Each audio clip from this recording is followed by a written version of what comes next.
Peggy 18.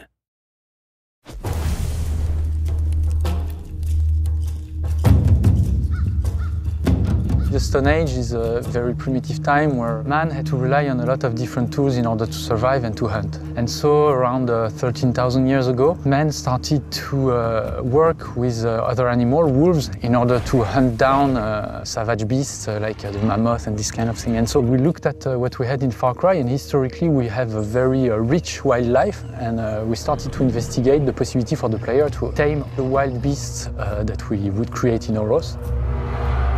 All the beasts have their place, depending on how the player really wants to approach situations. With the canines, you have a beast that will explore for you, who will alert you to nearby danger and growl. Felines are known for being stealthy, so if you're that kind of tactical stealth player, a feline is your best choice for beast.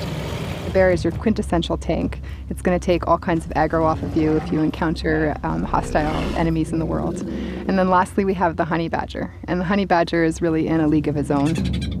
You can send them, to take out a small village. You can use them to distract enemies. You can use them to hunt. So I think it really opens up the types of gameplay that you can do. I was playing last night and I had a great moment where there was a small village with a couple of people. And I just went in with my saber-toothed tiger and just slowly, one by one, we were picking out enemies. It was just such a good feeling.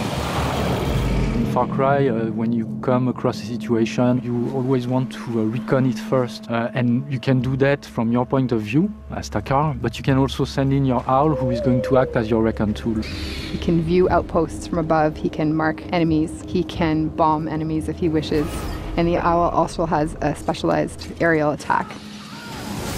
Sometimes they feel like they're more aware of what's happening than you are. So often you're going to be walking around and you see nothing, and then suddenly you see your beast reacting to something. The bear, for example, is going to stand on its back legs and it's going to growl and scare those animals away without you even needing to do anything.